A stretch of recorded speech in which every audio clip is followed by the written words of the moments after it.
চোখ বন্ধ করে কল্পনা করো, তুমি একা হাঁটছো, চারিদিকে ঘন অন্ধকার, কোনো শব্দ নেই। হঠাৎ সামনে একটা বাড়ি দেখতে পেলে, বাড়িটার ভেতর থেকে একটা আলো জ্বলছে। তুমি কি করবে? বাড়ির ভেতর ঢুকে পড়বে, দূর থেকে দাঁড়িয়ে দেখবে, ভয় পেয়ে পালিয়ে যাবে, জোরে চিৎকার করবে? তাড়াতাড়ি উত্তরটা কমেন্ট করো।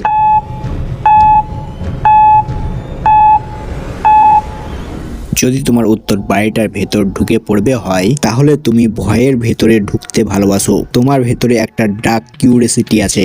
ভয় তোমাকে থামায় না, বরং টানে। যদি তোমার উত্তর দূর থেকে দাঁড়িয়ে দেখবে হয়, তাহলে তুমি খুব সতর্ক মানুষ। ভয় পাও, কিন্তু সিদ্ধান্ত নাও মাথা ঠান্ডা রেখে। তোমার মস্তিষ্ক সবসময় আগে বিপদ হিসেব করে। যদি তোমার উত্তর ভয় পেয়ে পালিয়ে যাবে হয়, তাহলে তুমি বাস্তববাদী। অপ্রয়োজনীয় ঝুঁকি নাও না, তোমার কাছে নিজের নিরাপত্তাই সবার আগে।